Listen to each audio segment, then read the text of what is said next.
tardes, estudiantes, ¿cómo están? Nos encontramos otra vez en nuestra segunda clase. Para el día de hoy, como ya les adelanté la clase pasada, vamos a estar trabajando las licencias poéticas. ¿Qué son las licencias poéticas? Las licencias poéticas son los permisos de los que hace uso el autor, o poeta en este caso, para que sus versos tengan todos la misma medida. Las licencias poéticas son 4. Como verán, están aquí detrás de mí: la sinalefa, el hiato, la diéresis y la sinéresis. Primero vamos a explicar a cada una de ellas y luego vamos a ejemplificar cómo se las puede ver en un poema. Primero, la sinalefa. La sinalefa permite unir dos palabras cuando la última sílaba de la primera palabra termina en vocal y la siguiente comienza en vocal o H, siempre y cuando ninguna de las dos palabras esté con esa sílaba acentuada. Por lo tanto, vamos a unir esas dos sílabas y por lo tanto se resta una. Después tenemos el hiato. El hiato se produce cuando yo rompo una sinalefa, es decir, cuando podría realizar la unión entre dos palabras, pero necesito que mi verso dé una sílaba más, por lo tanto yo rompo esa sinalefa. También puede producirse el hiato cuando una de esas dos palabras está acentuada al final o al principio, en el caso de la segunda. Luego tenemos la diéresis. La diéresis es la ruptura del diptongo que se produce al interior de una palabra. ¿Qué es un diptongo? El diptongo es cuando tenemos dos vocales unidas, siempre y cuando una sea una vocal abierta, que por ejemplo las vocales abiertas son la A, la E y la O, y las vocales cerradas son la I y la U. Entonces un diptongo sería la unión de una vocal abierta con una vocal cerrada. Y la diéresis es cuando yo rompo ese diptongo. Por lo tanto, me da una sílaba más.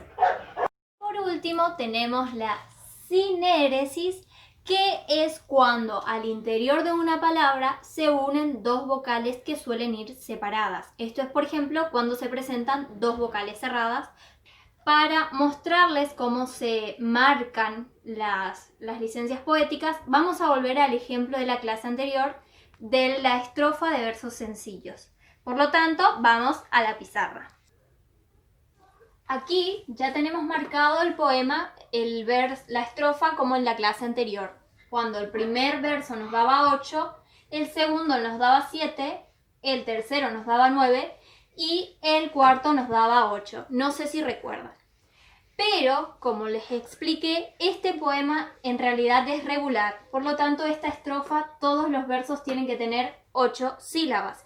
Vamos a ver qué licencias aplicamos. Aquí tenemos 8. En el segundo verso tenemos 7. Podríamos aplicar, por ejemplo, una diéresis aquí, ue, huerta. Y ahí me daría una sílaba más. Pero antes de realizar aplicar cualquier licencia, conviene que nos fijemos en qué termina nuestro verso. ¿Por qué? Porque dependiendo la acentuación de las palabras, como ustedes sabrán, tenemos palabras agudas, esdrújulas y graves, según su acentuación, va a influir en la métrica. Por ejemplo, una palabra aguda, cuando el verso finaliza con una palabra aguda, se suma una sílaba a nuestro verso. En caso de que el verso sea esdrújula, la última palabra, se va a restar una sílaba. Y si es grave, se mantiene igual. Por ejemplo, aquí, mundo es una palabra grave. En cambio, natural se acentúa en la última sílaba. Por lo tanto, es una palabra aguda. ¿Qué quiere decir esto? Que vamos a sumarle una sílaba. Entonces tenemos 8. ¿Estamos? Ya aquí, en el tercer verso dice: en un carro de hojas verdes. Tenemos 9 sílabas. Pero vamos a aplicar una sinalefa aquí. De hojas. ¿Por qué?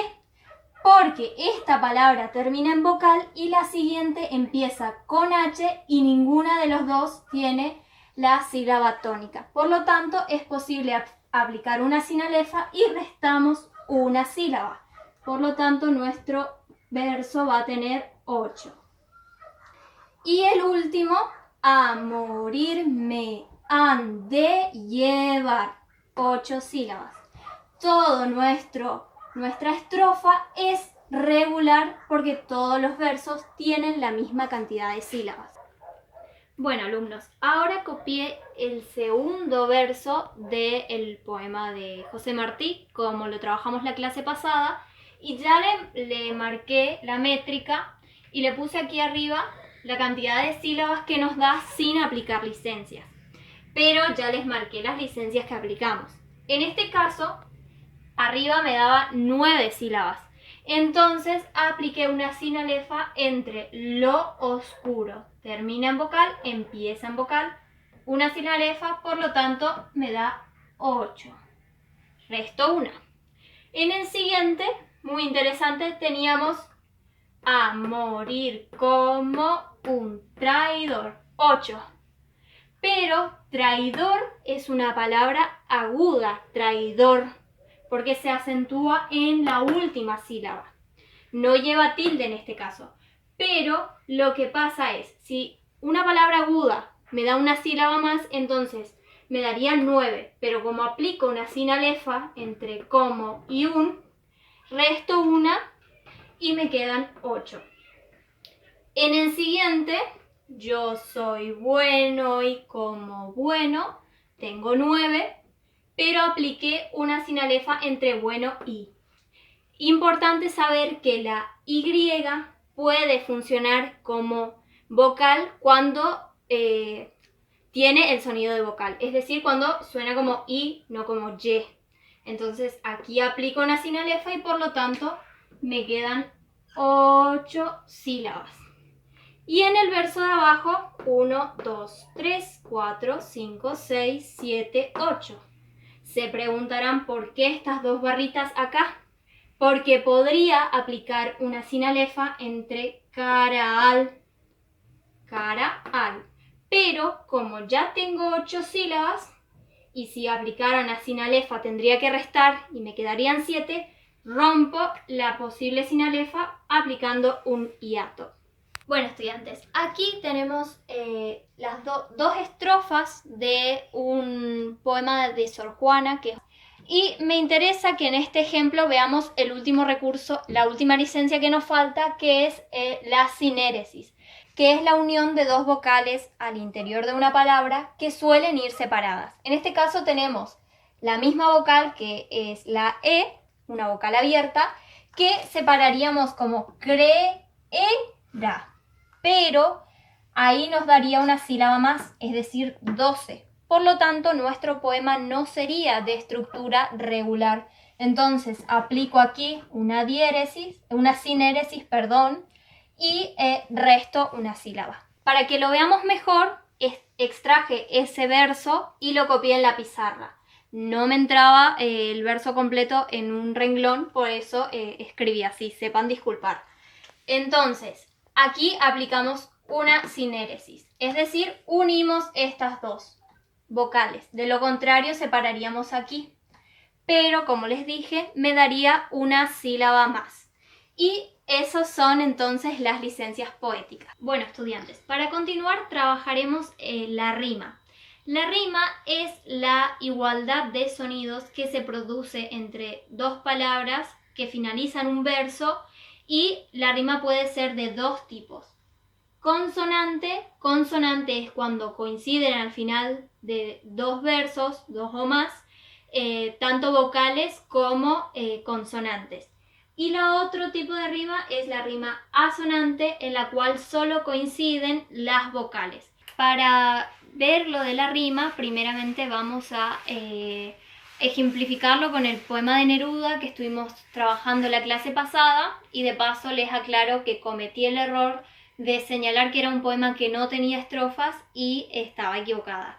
En realidad tiene estrofas, las marqué aquí, son 4 y cada una tiene 4 versos. Pero para ver la rima solo extraje uno de los poemas, una de las estrofas para ponerla en la pizarra y que lo veamos. Bueno, aquí está la estrofa que me interesa que analicemos. Ya tiene realizada la métrica, que también es importante a la hora de marcar la rima, ya les explico por qué.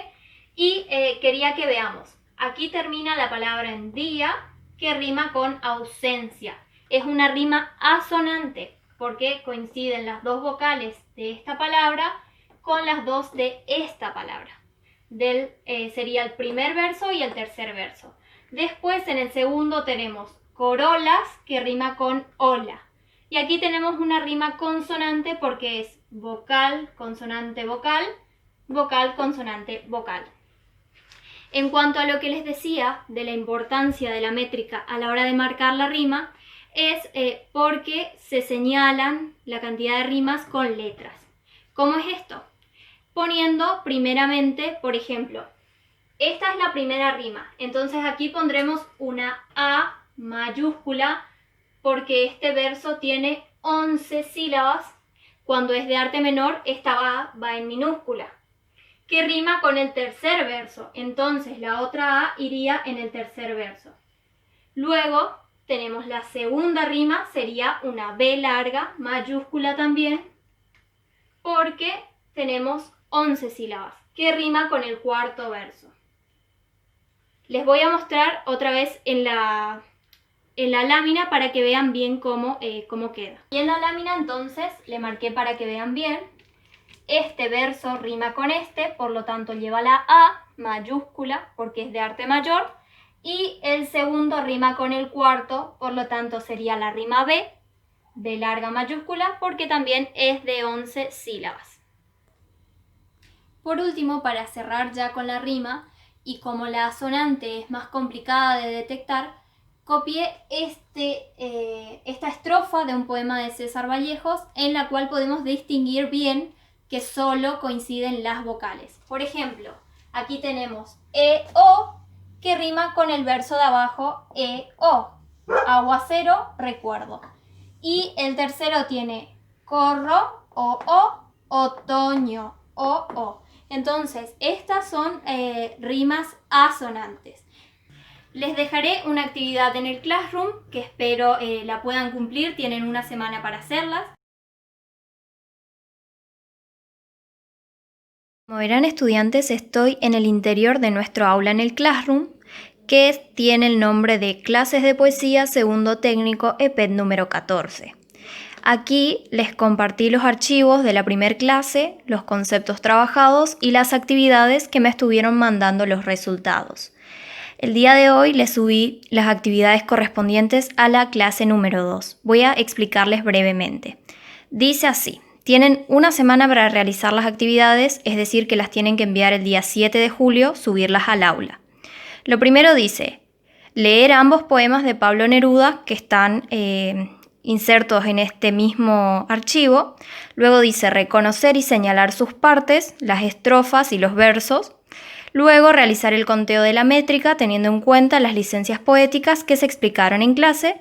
Y por último, en caso de que se presenten rimas, marcar las mismas. Bueno, estudiantes, para cerrar entonces vamos a remarcar rápidamente los conceptos que estuvimos trabajando, que fueron las licencias poéticas, sinalefa, hiato, diéresis, sinéresis, que son aquellos permisos que utiliza el autor o poeta en este caso para que sus versos tengan todos la misma métrica y por lo tanto el mismo ritmo. Después estuvimos viendo la rima, que la rima tenemos de dos tipos: consonante, cuando coinciden tanto vocales como consonantes al final del verso, y asonante, cuando solamente coinciden las vocales. Les mando un abrazo, gracias por colaborar conmigo, por participar y por consultar, y espero que sigan bien y aprendiendo. Un saludo.